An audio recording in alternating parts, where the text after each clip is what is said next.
Vamos falar dos gigantes, o Nephilim, de que fala o livro do Gênesis. O Gênesis é um livro esplêndido. Fala sobre as origens do mundo, do paraíso, do Éden, do livre-arbítrio e da queda, alegoricamente chamado de pecado original.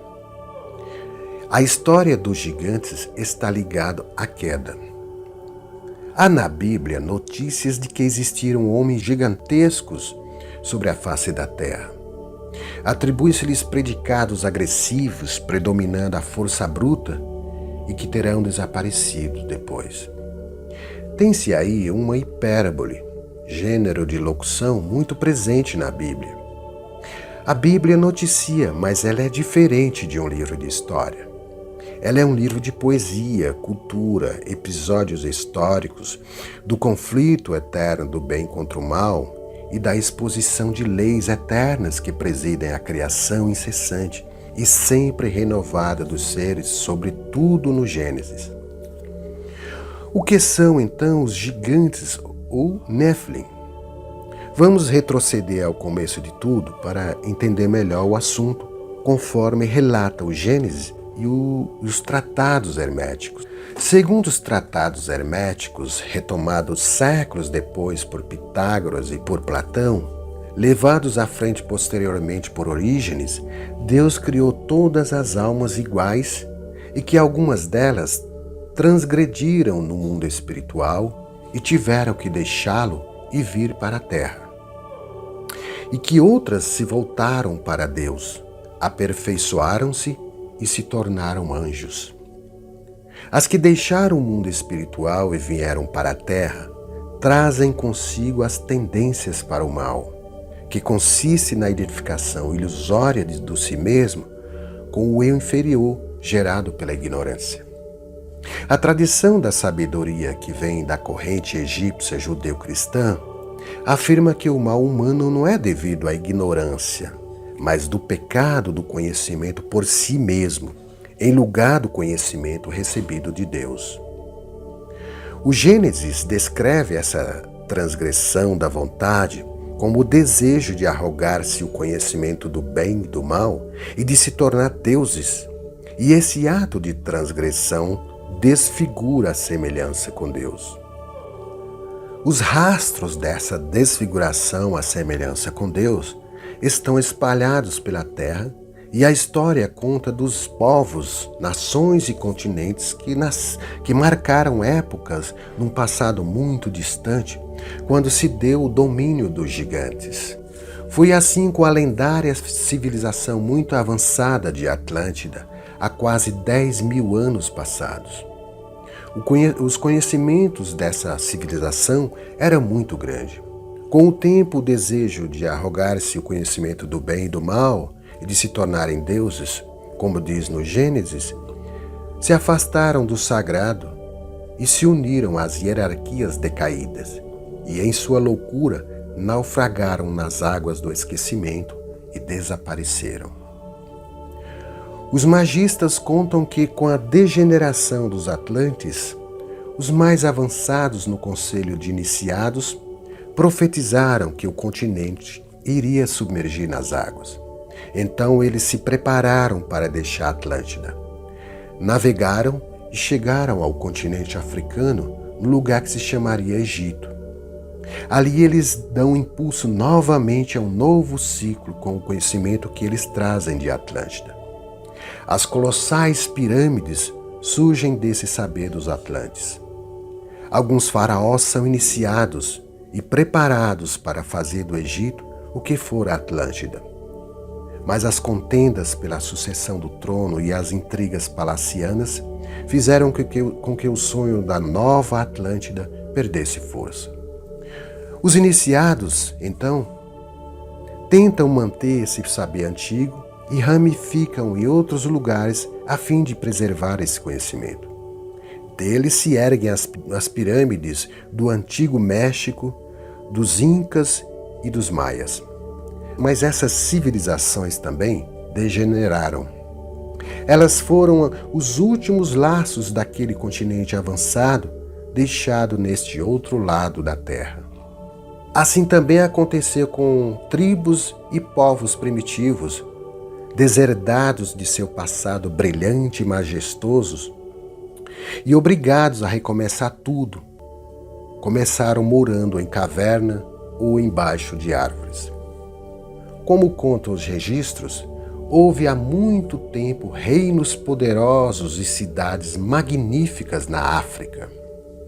A África era muito diferente do que é hoje, mas seus descendentes perderam a sua recordação e se entregaram inteiramente à vida cotidiana das tribos primitivas. Na Austrália, entre os aborígenes, que ficaram conhecidos como os povos dos sonhos por terem sido guiados pelos sonhos por mais de 40 mil anos, teve um passado glorioso, mas o esquecimento ali foi o mais completo.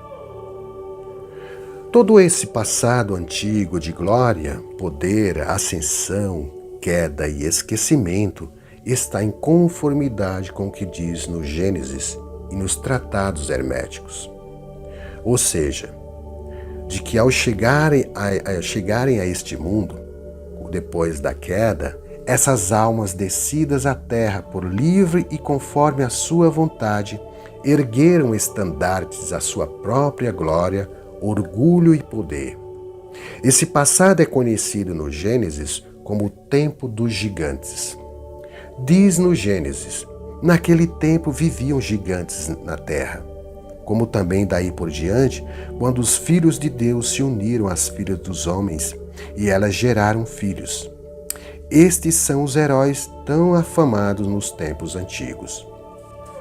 A interpretação correta vê nos filhos de Deus aqueles que observam as leis que regem a criação e procuram se harmonizar com elas, ouvindo e seguindo a vontade do Altíssimo que se faz tanto na terra como no céu. E os filhos dos homens, aqueles que são orgulhosos e imbuídos do desejo de se tornarem deuses. Por isso que diz na Bíblia, no livro da sabedoria, que diz: quando da origem dos tempos fizestes perecer gigantes orgulhosos. A apoteose e o engrandecimento desses reinos incríveis que se estenderam pela antiga África, Oceano Índico, Oceano Pacífico e a lendária Atlântida, todos tinham, como diz na Bíblia, suas cidades fortificadas, cujos muros se elevam até os céus. Portanto, os gigantes de que falam o Gênesis não são monstros, não são aberrações nascidos da prática do sexo com anjos, como erroneamente se lê na Bíblia e no livro de Enoque. Até porque, no livro de Enoque, o que se denomina anjos na terra em meio às criaturas não são anjos ou extraterrestres, como se comenta. O livro de Enoque, mesmo tendo sido muito usado pelos padres da igreja no passado, sua narrativa muito antiga tem uma linguagem muito mais próxima dos conhecimentos mágicos dos sábios do Oriente, de que falam o livro do Gênesis e o livro de Daniel. O Sindério, a Assembleia Religiosa Judaica do tempo de Jesus, considerava que se tratava de uma obra de magia. Quando a Bíblia passou a existir na forma que a conhecemos há mais ou menos 400 anos, a igreja achou que o livro de Enoque não era um livro inspirado e o deixou de fora. Ainda bem, disse um grande padre francês do século XIX, porque os crentes não esclarecidos teriam dificuldade em compreendê-lo, disse ele. Portanto, na alegoria bíblica do Gênesis, os gigantes são os que se arrogaram em serem como deuses versados no bem e no mal e que por isso desfigura a semelhança com Deus e confiam mais na própria força do que nas revelações do alto. Por isso diz na Bíblia, no livro de Eclesiastes, diz assim: os gigantes não imploraram o perdão pelas suas transgressões e foram destruídos, apesar de terem confiados na própria força. O que se pode aprender com a narrativa do Gênesis sobre os gigantes? Que a humanidade, depois da queda, tem uma tendência inata para ser como deuses, separando a vontade humana da vontade do alto. E como o desacordo entre essas duas vontades, causado pelo desejo de um saber diferente do da revelação, ela tende a erguer suas imensas torres, como na Torre de Babel, até que venha o raio e atinja e destrua tudo. A história está repleta disso. De um passado distante aos nossos dias, o germe de todas as pretensões ao gigantismo está presente na história do gênero humano, dos grupos que desempenharam o papel de dominadores com as ideologias totalitárias, com seus Césares, com seus Führers, são sempre manifestações de grupos ou particulares do gigantismo. Mas todos são atingidos pela lei da torre, porque a lei da torre é universal. Ela age tanto na biografia do indivíduo como na da humanidade e até nas outras hierarquias. Por fim, todas essas pretensões hipostasiadas de uma vontade humana separada de sua própria origem e criação, como vemos no passado e na história recente, é alegoricamente chamado no Gênesis de gigantismo.